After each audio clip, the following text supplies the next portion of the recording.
It looks like we have a pretty good sized room here. So welcome to those of you who have joined us.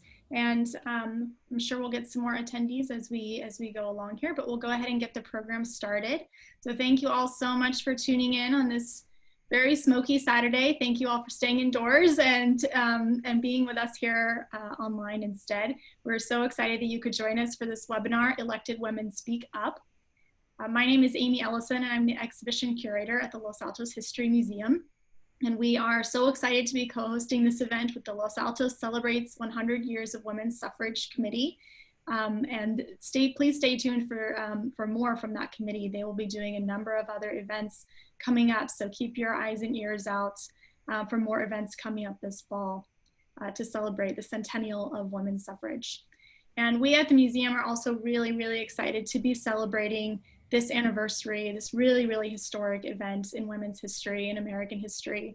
And if you haven't seen it yet, we hope that you will stop by our museum, probably on a day that's less smoky than today, but please stop by when you have a chance and see our outdoor exhibit, which looks at women's suffrage and especially at local suffragists and how the vote was won here in California and here in Santa Clara County. So we certainly hope that you will check that out when you're able to.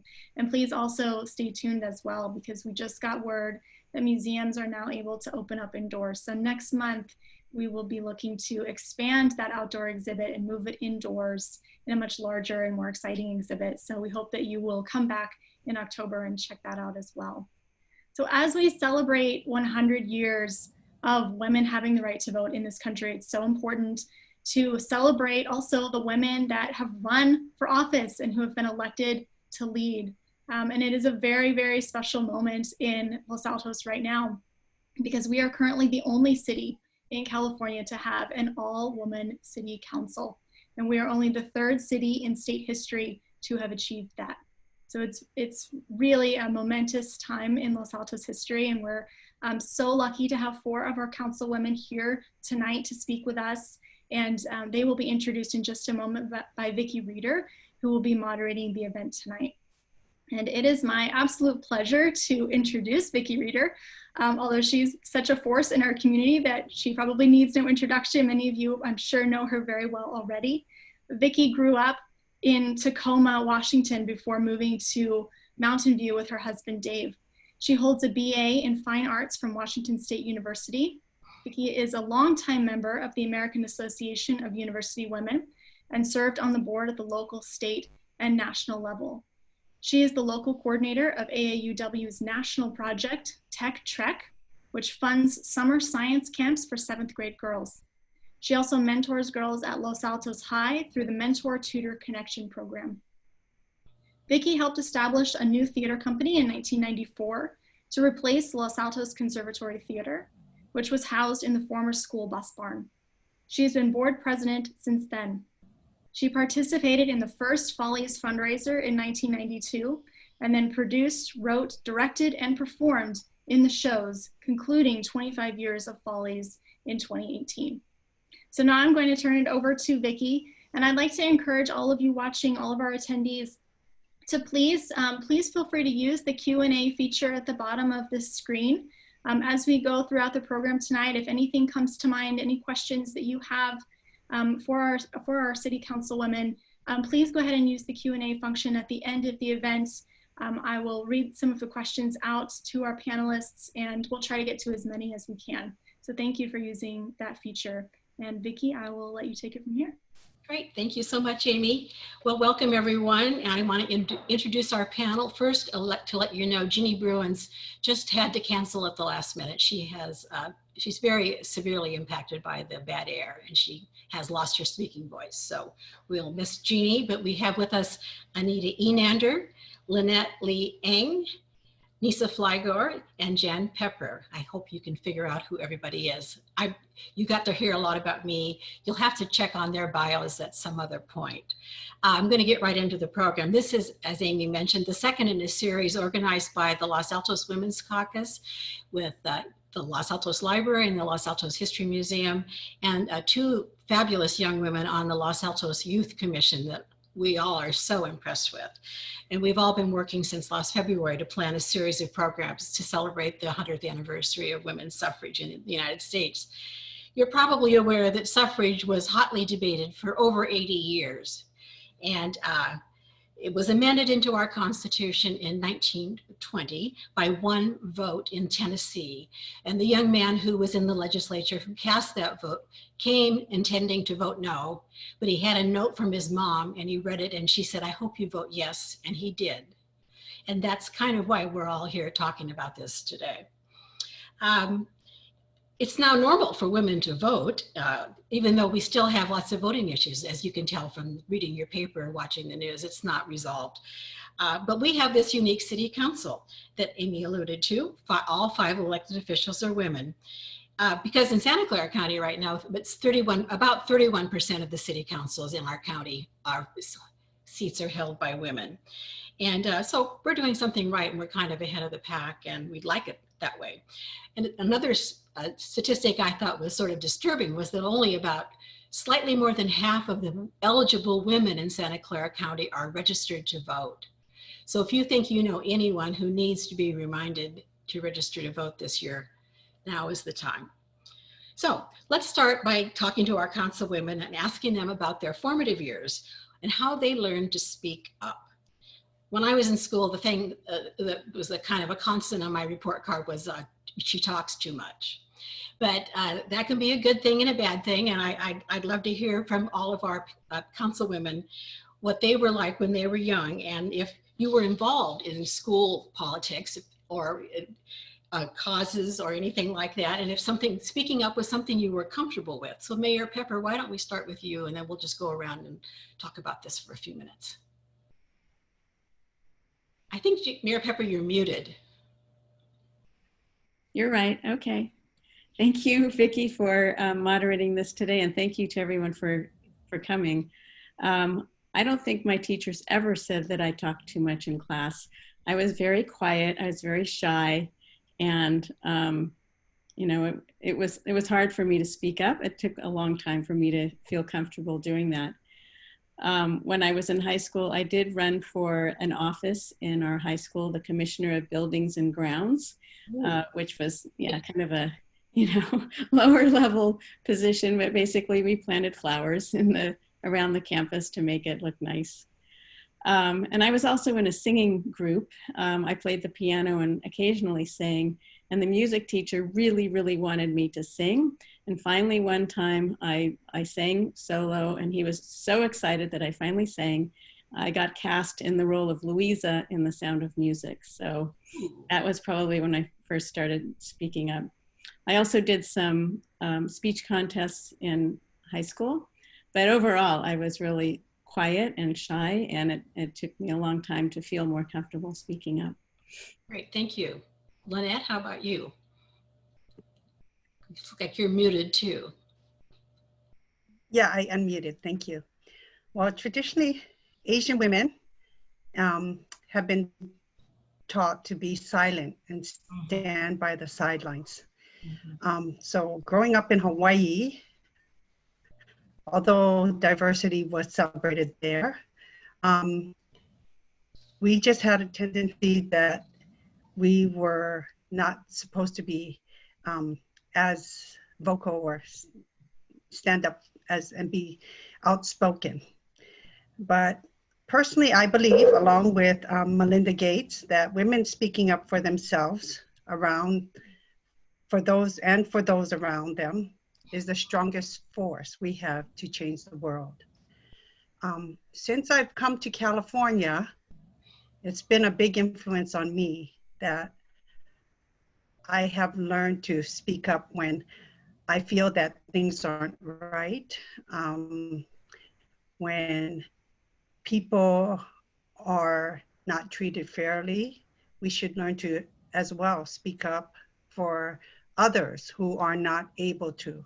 And I struggle with it still a lot, but I do my best whenever I can. And that's why I ran for council. Thank you. Anita, how about you?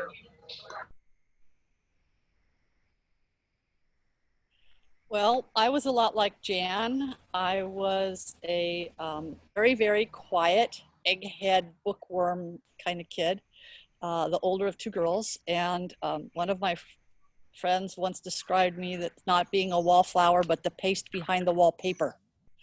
And so nobody kind of knew who I was. I was involved with band and yearbook, but I didn't do anything in terms of speaking. I never ran for any offices. I tried speech and debate club, lasted through one competition, was mortified and never did that again.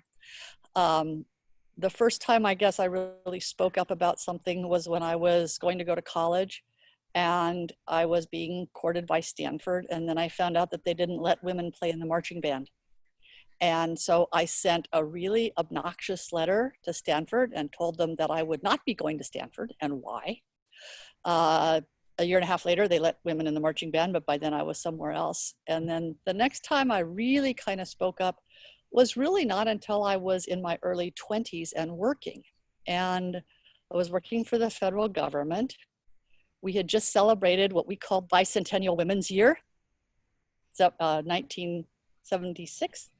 And then there was a bill introduced into the federal legislature, Congress to, I was working for the federal government, that said that our health care insurance would not cover women's reproductive health. And I got really mad. Together with other women from other federal agencies, we held a press conference. I still don't know how they convinced me to go. And I spoke, and I don't know how I did that. And it ended up with my clip on the CBS News that night. And from that time on, I really learned how to speak up and against injustice, and continued to do that and still continue to do that in my life. But it was really hard, and it was a long time before I did that. Thank you. That's also so interesting. I really appreciate your answer. Oh, and Neysa, we have to hear. Somehow I imagine Neysa was not a quiet child. Thank you, Vicki, and thanks to Amy, the History Museum, and all the other organizations that put this together. We're only 15 minutes in, and I'm already enjoying it. I'm learning so much about my colleagues. This is wonderful. So you're right. I was not shy. I was always the one to speak up. I can attribute it to the fact that I was the youngest and only girl. So I had two older brothers. And so for my entire life, even today, I have to fight for everything. You know, when they tried to keep me out, I would fight to get in. You know, I grew up in Jamaica. And a game that's commonly played is called dominoes. I think you may be familiar with dominoes. And, you know, on weekends, my brother's friends would come over to play, and I always wanted to play with them. And they would say, no, you know, they'd say things from, you're a girl, you're too young, you don't know how to play. And so my mom would, of course, say, let her play. And then they would have me play at the end, and they would play easy with me. And so I was very determined from a young age to prove them wrong, that I could play and I could actually beat them. And so I would practice dominoes. I remember this. And so I remember the first time I ended up winning, and they were all surprised, and they realized they didn't have to play easy with me anymore. So from a very young age, I've been speaking up and, you know, fighting for whatever I think is right, or, you know, whatever I am determined to get. In high school, I was very involved in politics. I was head of the student body. And even there, I also spoke up for my friends and all my classmates. And if there was an issue that I didn't think was being heard, or I thought a classmate was not being treated the right way, I was that friend and classmate that would speak up for them. So from a very young age, through high school, college, law school, and even today, I look for those opportunities where I can help people to be their voice, if I can help in that way.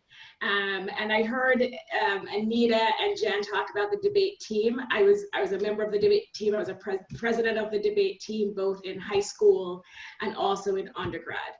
So I've always spoken up. I enjoy speaking up, you know, and it ties in with my belief that if you have something that you enjoy and a skill set that you can really use to do better and help others, you should. And so because I've realized in my mind success from speaking up over the decades, I continue to do it until I realize it's not working anymore, and maybe I'll have to find something else to do. Great. Thank you. I think I took debate for about 10 minutes in high school and was not great at debate, but anyway, let's go on and talk about other things. Do you feel any additional pressure as an all-woman council that somehow more is expected of you, that you're supposed to be role models for girls and women and future leaders? And somehow, you know, even back in the day when the women's vote was being debated in 1920, there were people who thought that women were better at collaborating and getting along. And then there were people who thought it would be terrible when women got the vote. But do you feel some special responsibility as women to be a role model? And how do you go about doing that? Let's start with Anita. I think irrespective of what the gender composition would be on our city council, I would feel an obligation and an honor to be a role model, because as I mentioned before we started, we were just talking, my mother was the only woman in her professional field for many years, and I saw how she managed to manage in that circumstance, and I felt that I would learn so much from her that I should in turn try to be a role model for other women coming up. Great. So is there any special pressure on us? For me, I don't feel that. I feel that we have a professional responsibility to represent our residents and do the best job that we can. And I'm very proud and happy to have had this time to work with this group of magnificent women. Great, thank you. Jan, how about you? You know, I think when we first started this year and we were all more aware of it being a women's council, I think I thought about it more.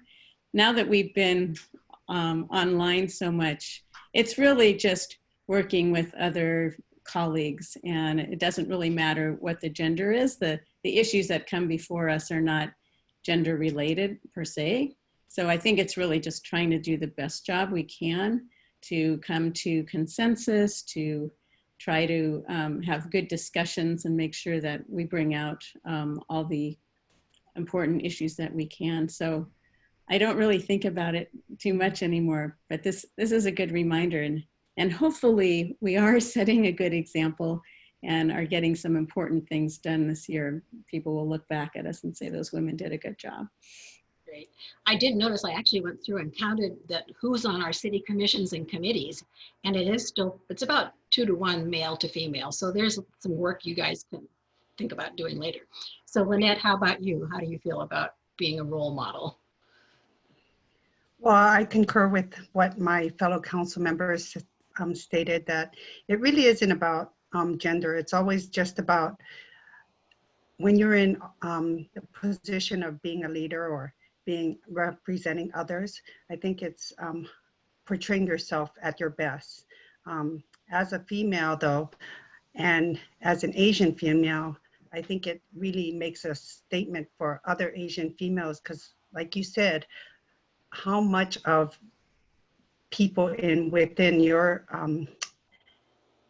are looking at you. And within the Asian female population, we as well are underrepresented in so many ways. So I am conscious of it, and I do my best to try to be a good role model. But as far as for city council, I think we've all made a difference, and I think that everyone should be proud of how much we've done. Great, thank you. Neysa, let's hear from you. So I agree with what has been said already. Similar to Jan, when I realized that we were going to be an all-female council, I was very proud and was looking forward to what we would do as an all-female council. But once you start, doing the actual work, it doesn't matter. You forget that, and it's all about collaborating with whoever is up there with you and figuring out how to get the work done. So sitting on the dais or sitting in the Zoom meetings every week, I'm not thinking, oh, this is an all-female council, but it's events like this that remind me, and I do think it's important. Two other things I will mention. As a mom, I think I do bring that perspective to council on different issues. One of the ways I got involved in Los Altos after moving here was of being a volunteer at my kids' school. And so a lot of my friends are still parents in Los Altos. And so I feel on council, I bring their perspective, I bring their voice when we're talking about issues that I know they care about. And for whatever reason, they're not able to attend our council meetings. And so when I think of that role, I do try to represent the perspective of a lot of parents and a lot of moms. Similar to what Councilmember Lee Eng said, or Lynette, I know we're not using titles, about being a role model for little girls. There are so many girls pre-COVID that would see me and thank me for serving and say how proud they are, and that makes me feel good, but it also wants me to continue to make them proud and be a role model where they realize they can achieve this too, or whatever they want to do. And I will add, I remember when Anita and I were running for city council in 2018, and Jeannie, Jan, and Lynette would obviously continue to serve. And there were enough women running in 2018 that it should have been obvious to me that it was possible we're going to have an all-female council. But it never dawned on me, never occurred to me that it was possible. And I think that should be the norm, where we're no longer, it should be, oh, if it's 5 women, big deal. That's great. I don't think we're there yet. I do think it's still something to celebrate. But that's where I'm hoping we'll be one day, where it's not a big deal. Great. I did go back and read the Mercury News article when you were all elected last winter, and the quote from the last male council person who said something like, he thought that his gender played a role and that he was more results oriented. And I thought that was sort of an odd thing to say, that implying that somehow women aren't results oriented. I don't see any, you don't seem to be having any problem coming to finish things off. So I thought, but it's just an interesting observation that was what he thought, and that why he thought it was important for there to be a balance of genders. It's because the guys are the ones that get the results and push. So that's just a side comment from me. So you talked a little bit, some of you, about being interested in politics when you were young and in school, but let's talk a little bit more about that. Anita's shaking her head. It took me to get in college before I was really noticed that there was something called politics, and that there were a couple important parties, and there was an important election coming up. So how about the rest of you? When did you notice politics? Let's start with Lynette. I noticed politics in college. I became more aware of it because we had our college board that was representing us on some of the issues that were really important to us, and it would affect change on how we were treated as students. And then it made us realize that we had to get involved and step up and become more active in supporting individuals who will represent us. So in college, it became, I had really became more aware of politics, because before I was just enjoying the simple life of, politics free. And as I came to college here in California, it became evident how much more involved people were in politics in California. And so that's when I really got thrust in and involved as to how much more active people would appreciate if you got engaged. So, cool. It's a different world out here in California. It really pulls you in, and that it was nice. It was really nice. So now I got a good lesson. Right. Jan, how about you? One of my earliest memories of politics is when my parents had a Kennedy sticker on their car. I guess that must have been in 1960. So I'm giving away my age a little bit. And people like in the community, like not liking that. So he won, fortunately. But I really got more involved in politics when I was in college. And I actually worked as a congressional intern in Washington, D.C. for my local congressperson at the time, Pete Stark. And I was in Washington the summer of 1974, which was a really exciting summer to be there. I arrived in Washington the Sunday of the week that President Nixon resigned. So it was amazing. And Pete Stark was a Democrat. There were, when Nixon resigned, there were amazing parties going on the Democratic side. And it was just, it was a real eye-opener just to learn about the power of the president, how important the political parties were and how they influenced things, what was going on with different issues, and just learning about different issues as an intern in his office, responding to constituent letters, doing white papers and doing research on different issues that were coming before him.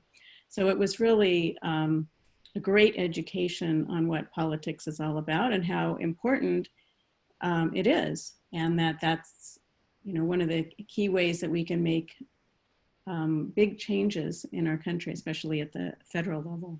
Great. Neysa?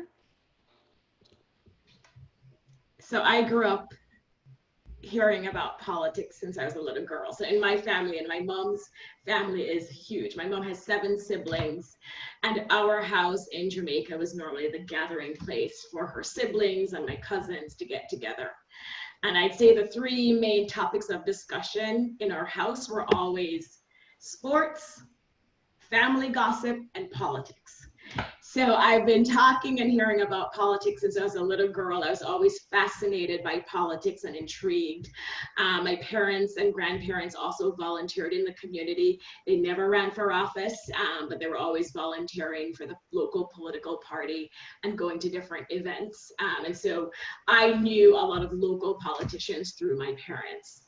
And then in undergrad, I had a double major, political science and international relations. So I actually learned the theory of politics. And even though I knew I was going to go to law school, I still maintained an interest in politics. And what really interests me was the public service component of politics, where with that power, you're able to do so much for individuals. And it ties back to the whole idea of representing individuals who don't have the voice or the courage to do it on their own. And I learned through studying political science that that was one of the ways to do it in America. And so, even going to law school and practicing law for many years, which I'm still doing, I always had a keen interest in wanting to serve the community through politics and elected office. Great, thank you. Anita, how about you? So although we did have some discussions about politics at home, my mother was a public servant. And so we didn't get really politicized about things. In college, like everyone else in my college, I was going to Santa Clara, we marched for farm workers because that was those years. And then I just had zero interest at the broad level of politics, or the idea of being a politician would have never occurred to me until the situation that I mentioned in 1976. I was much more focused on things I could do locally based just on my own, in my own profession and my own behavior to try and help fight the fight. In those days, I was very much involved in women's issues. And I just want to give you one little story for maybe some of the younger women who might be listening, whether it's now or later. And that is, I was working I had an extra job on top of my regular job in technical publications as a women's coordinator for the US Geological Survey. And I approached a division chief one time and I said, gee, you have no women managers. And is there something, that you're planning to do, and what's in the way, and blah, blah, blah. And he said, well, you can't be a manager unless you go out and do field work. And I said, okay. And he says, so we of course, we can't let any women do that. And I said, why? And he said, well, you know, they would have to go with a colleague, and what would the men's wives think? And that kind of rocked me back on my heels, because I thought, well, why can't you just send 2 women out together? But never mind. And then a few weeks later, he approached me, and he was very angry. And he said, you know, I've just spent, my wife and I have saved and blah, blah, blah, to send our daughter to Stanford, and it's very expensive and yada, yada. And she's got this degree, and it was a technical degree. She said, every job interview she goes to, they want to know if she can take shorthand. What are you going to do about that? And I looked at him and I said, well, I guess you're going to send some of those cartographers out to the field this summer, right? And it rocked him back on his heels. And I just found that, I think this is what Neysa's talking about, speaking up for people who can't, that I would never have imagined doing politics at all as a person, but doing things that I could do in my own interactions to try to change the situation was what I was very much involved in always. Great. It's really interesting to hear from all of you. I really am enjoying this. So, but you all got into politics, and let's talk a little bit about that. Can you tell us a little bit about why you decided to run for office? Was there like an issue that, I mean, some people are up in arms or concerned about a particular thing, or were you like on a other kind of level of government, like a commission or committee, and then said, oh, look at the people running this town, I think I could do that too. So just tell us a little bit about what motivated you, and why don't we start with, let's see, Neysa, you haven't started, let's start with you this time. So Vicki, I moved to Los Altos in 2010, and I like to tell this story because we moved here in December 2010, and in January I saw an ad in the town crier for open positions on the local commissions and committees. And because I'd been involved in the other communities I lived in, and because of my interest in local service, I immediately applied. I knew no one, I knew none of the electeds in Los Altos who'd been making the decision. I didn't know local politics in Los Altos or how it worked. I just saw this ad and I decided I would apply for a couple of commissions. And back then, very similar to what we do today, you rank the different commissions. And my #1 commission, I think, was the planning commission, because at the time I worked for the county of Santa Clara, and one of my clients was the planning department. And so I thought, you know, based on experience and understanding how that department works, I'd value to that commission. And so I remember showing up, it was at City Hall where they conducted it in the conference room. And none of these, you know, council members knew who I was. They had a lot of questions. And, you know, there were many applicants for the planning commission. And at the end of the interview, they said to me, which is very similar to what we do today, they said to me, you know, if you're not, you know, if we decide not to appoint you to the planning commission, you know, are there other commissions you're interested in? Because we have a grant writing committee, it's only going to be for a year, and you know, you have some experience with grant applications. Would that be a committee you're interested in? And I said yes. You know, I said I think I could add value there too, and it's a way for me to better understand community and how I can give back. So they didn't appoint me to the planning commission.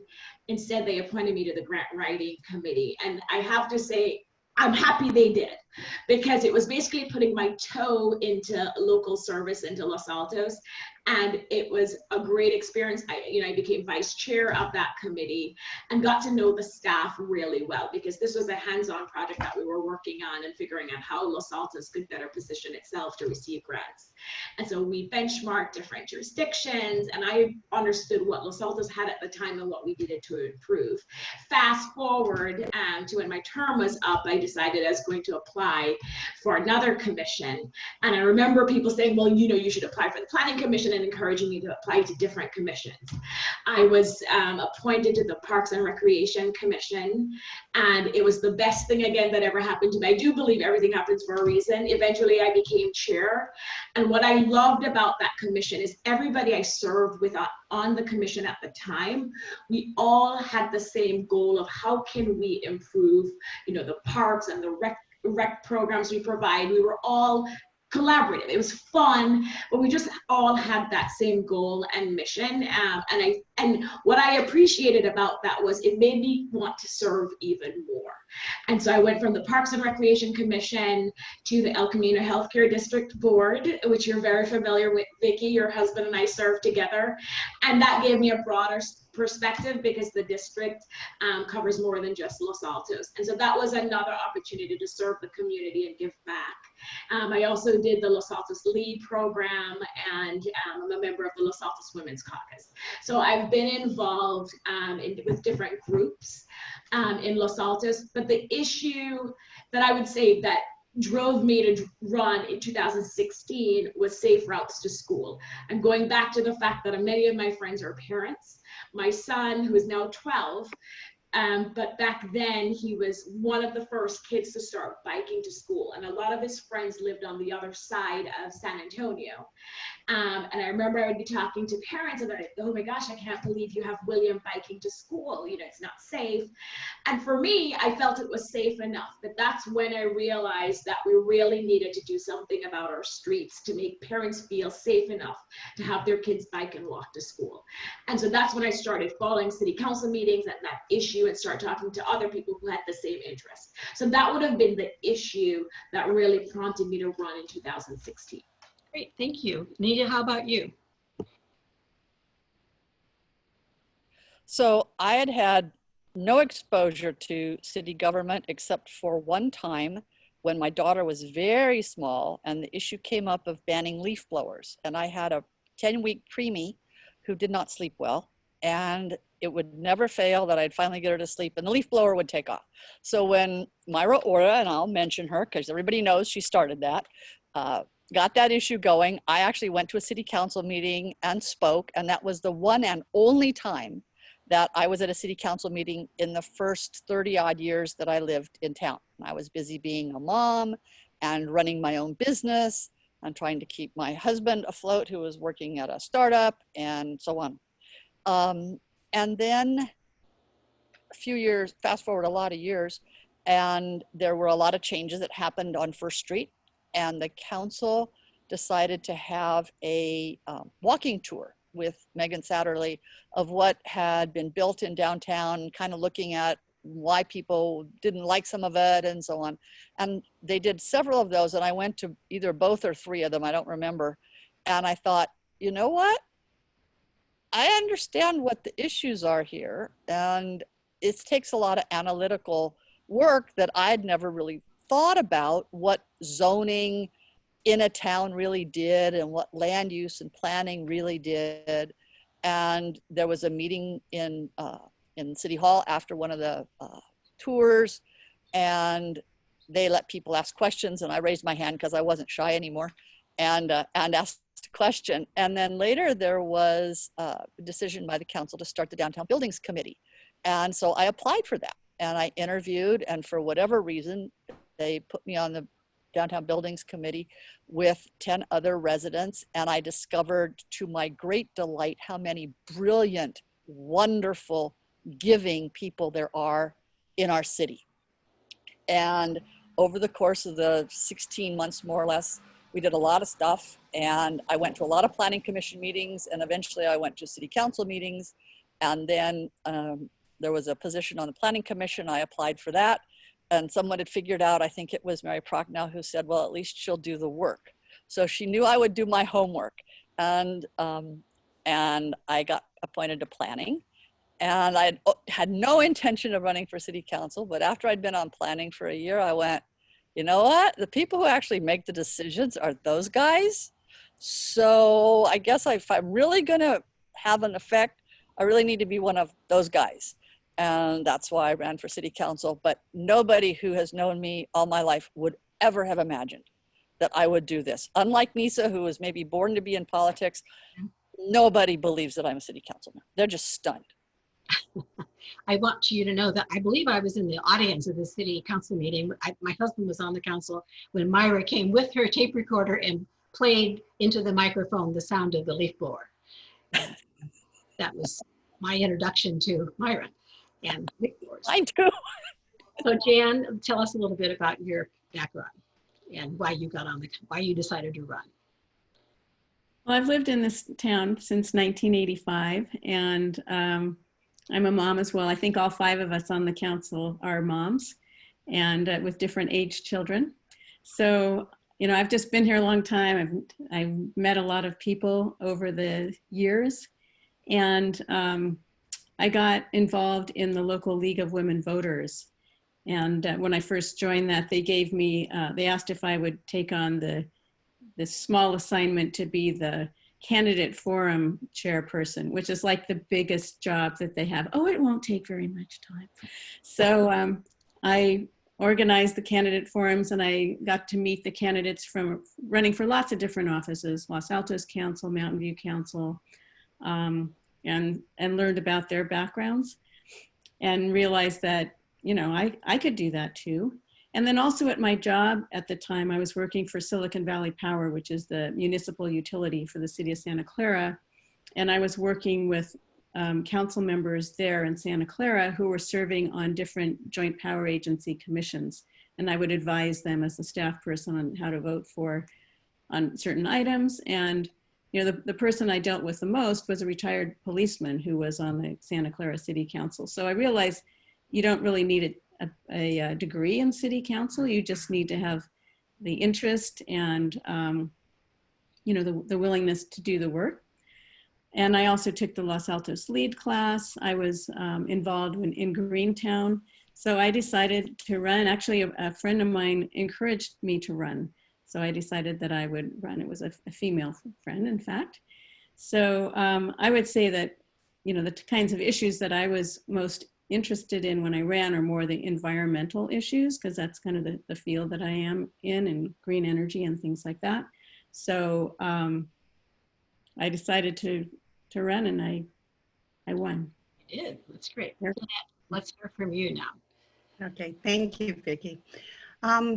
Well, I never thought I'd be running for city council or running for any type of political office.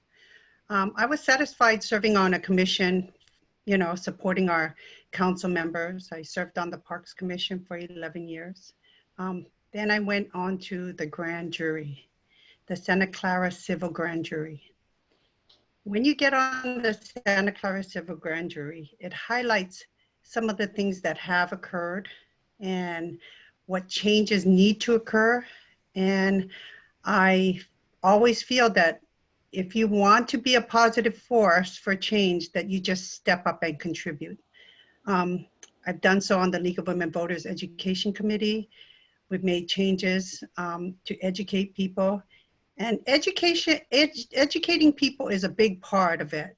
But in order to really make changes, you have to be in positions such as council to really be able to hear from the people, to listen, and to really learn. And fortunately for me, I was very fortunate in all the positions I've served on. I had wonderful mentors and models. And I think with their coaching, as well as their positive words, it led me to just realize that if I really wanted to make a difference, that I should just step up. And that's what encouraged me to do so. Great, thank you. I can't believe it's been about 45 minutes. We were gonna go to questions shortly. So I'm gonna ask one more question. So this one, I'd like you to just pick a little piece of it to answer, kind of a brief answer. I suppose you all saw, like I did, that in last week's Town Crier newspaper, former mayor, female mayor, wrote a letter to the editor, and she outlined what she thought were the qualities a person on the council needed to have. And they included, let's see, I'm reading, the ability to consume vast amounts of information. Everyone's shaking their head. The ability to think on your feet, the ability to communicate effectively, and she had 2 more points. But is there anything, do you like that list? Do you agree with her? Or is there anything you would add about what you need? Just in a couple, a minute or so answer, if you can. Let's start with Anita. Listen, you have to know how to listen. listen to the community. Yes, you have to read voluminous amounts of information, but listen to the community and listen to your colleagues. I think the thing that has impressed me the most in the year and a half plus that we've all been together is that I think by listening to each other, we have framed in some cases solutions where we could all agree, and those solutions were better than any idea any one of us had walking into the meeting. And to me, that collaboration with it has actually genuinely given us a better answer, has been one of the most satisfying things as well about serving with this group of women. Great. Lynette, how about you? Well, I think we're all gifted multitaskers. So being women, you know, we're kind of like talented in that area. So I think that has helped a lot. Definitely being able to work collaboratively with one another, which I think we have achieved. So just like as Councilmember Menanderz had stated, listening, making sure we are, how would I say, accessible as well. Mm-hmm. In order to be able to hear the concerns of people, we have to make ourselves accessible as well.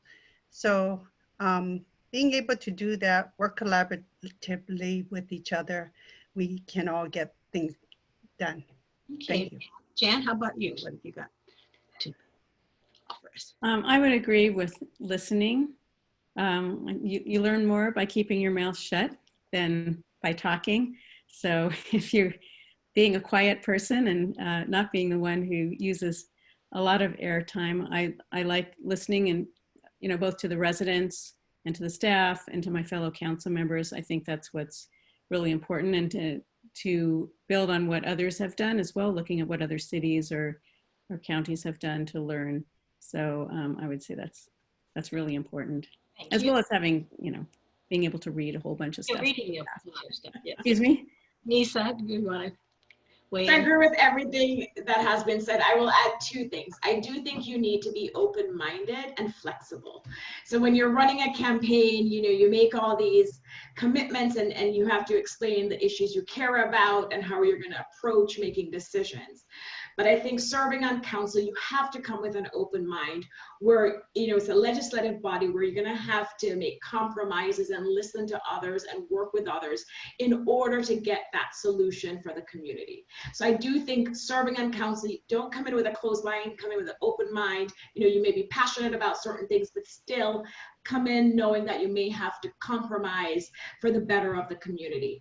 And flexibility ties in there as well. You know, you have no idea. COVID this year, for example. Right. You know, no one could have predicted it.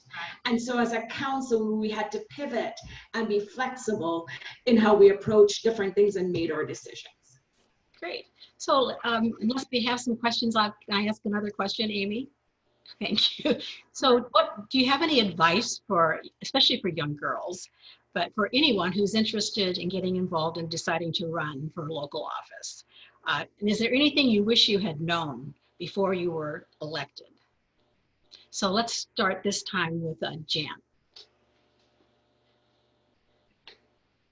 Well, I think being in office was very different than running for office. So as Neysa said, you know, when you're running for office, like, I'm going to do this, I'm going to do this, I'm going to do this. But it's like, you need 3 votes to get anything through, to get anything done. So I think just understanding that.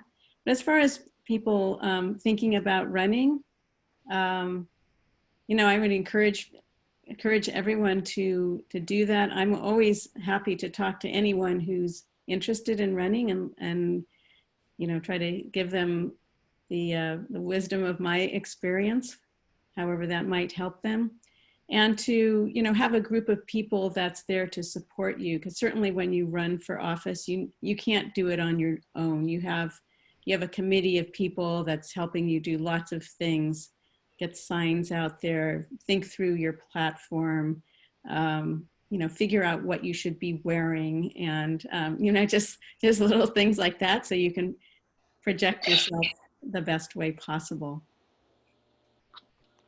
Excuse me, coughing. I have a little asthma going here too.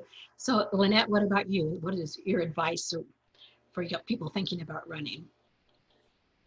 To keep in mind that when you're thinking of running, it's all about building bridges with the community, building bridges with, you know, everyone you work with.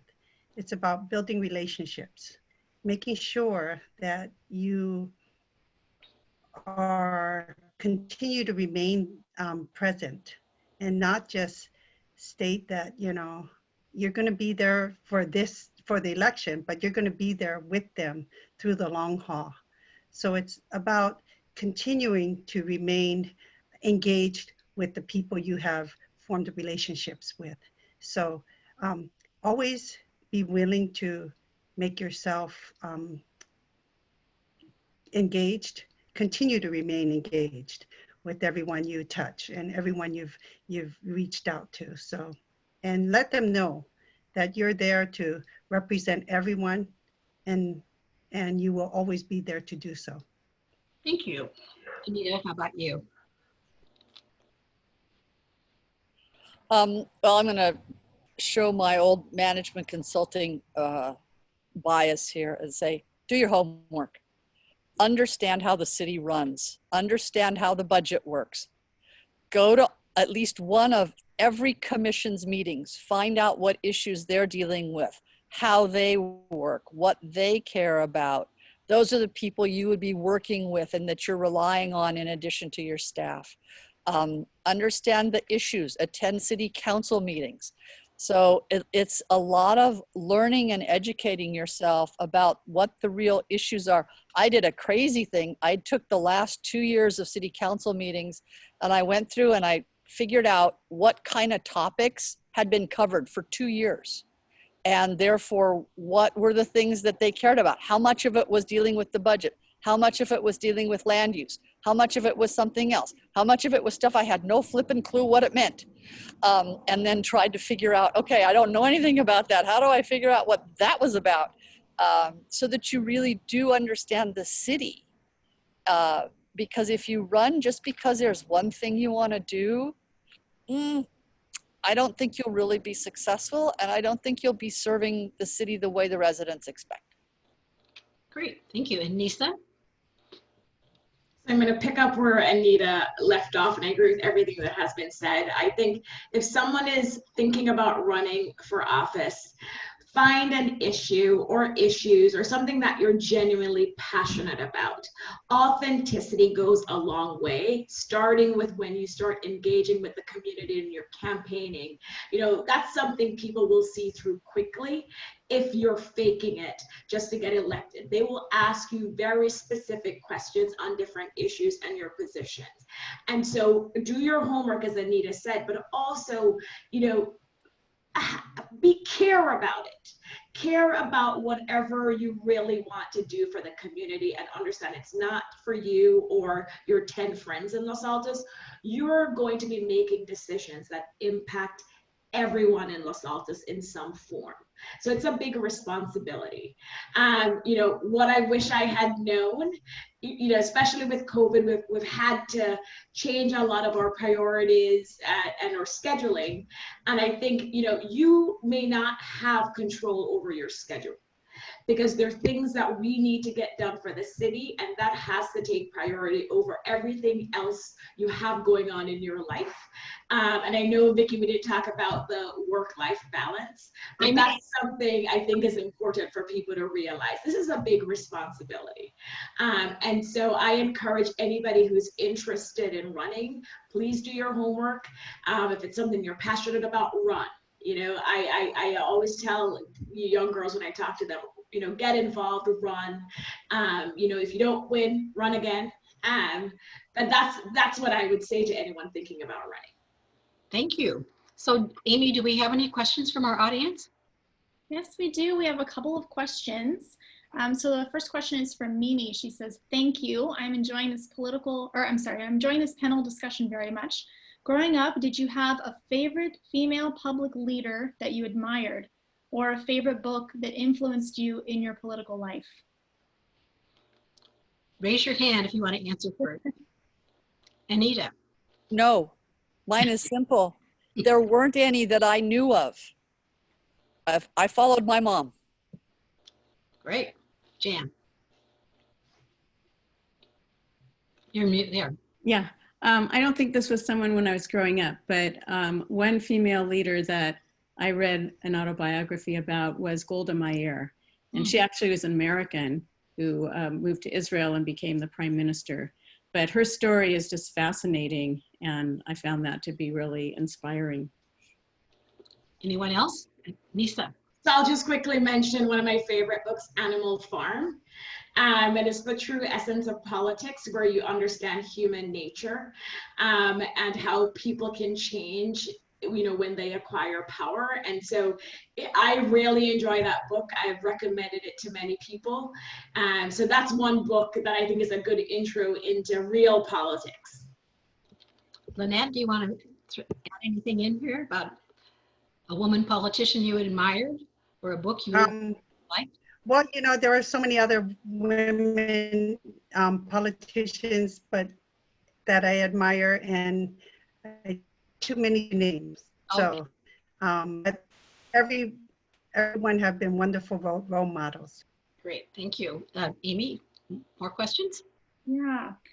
So you've spoken a little bit, each of you, I think, a little bit to this question, but we have a question about what are good ways to begin to get more involved in local government. So maybe you can have some tips, like first couple of steps that you can do to just get more involved in this. Again, just raise your hand if you want to have something to say first. Go for it, Jan. I think as a number of people have mentioned, applying for a commission. So we have commissions that cover lots of different areas. So that would be one area. Or another is just getting involved in other nonprofit organizations. Like if you're interested in environmental issues, maybe be involved in Greentown or the Sierra Club, or you know, politics in general, to help with the League of Women Voters and just getting people out to vote. So I think any of those things are a really good way of getting involved and meeting other people who are involved, and so that you increase your network, you have more people to learn from. Cool. Anybody else? Other questions? Well, I have a question actually. So working at the museum, I work with a lot of really amazing women. My coworkers there, a lot of them are such amazing women, and we work with a ton of amazing female volunteers as well. So there are just so many, I mean, on a daily basis, I am amazed and inspired by the women who I'm surrounded by at the museum. And just from, you know, hearing you talk for the last hour and seeing how well you work together, you respond to each other, I'm wondering if you can talk a little bit about, you know, what it's like working together and how you all inspire each other as well, how you learn from each other. Anyone? Go Anita, and then Neysa. So I'm older than Lynette and Neysa, but when I was younger and women were first starting to have power, either managerial power or political power, there was always this thing about that women were difficult and women managers were especially difficult. And I want to tell you, that's a bunch of baloney. And that there is nothing that has been more fun for me than working with a group of women. And I don't know whether we just kind of signal each other differently, because I spent most of my life working mostly in a male environment. It has been a delight to work with a group of women. And there's been, sure, there's times we disagree, but we do, I think, fundamentally respect each other. And that's a characteristic that I think is important for anyone who runs for office. And it's something nobody mentioned. If you do not feel that you can give fundamental respect to someone who you may disagree with, then you're going to be really unhappy working on council. So I think that's a really important characteristic for people to bring if they're going to be a part of a group, because it is a collaborative group. This is not, you know, a mayor that's king or queen of everything. So.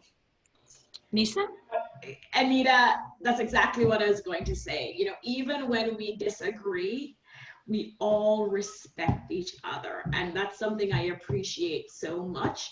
It makes you enjoy what you do even more. And, you know, I'm familiar with many other boards and city councils where they don't have that. And I have to say, I've been very pleased with our council, and I'm happy to serve with each and every one of you. And, you know, learning more about you tonight, it's one thing, you know, people will say, you know, you need to get to know the person you'll be working with, because that builds rapport. It's easier to get to solutions. And I think we have done that over time. But I think our personalities to begin with, coming into council, even before we really knew each other, we had that respect and positive outlook and attitude coming in, and it has served us well. Jan?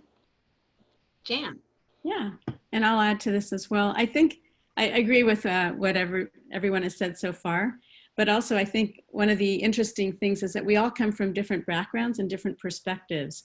So we all do look at the issues slightly differently. And it's great when we come to the council meeting and someone says something, it's like, oh, I wish I had thought of that. But it's just being able to share different ideas and, you know, having those to put all together when we try to come up with a solution that works for everyone.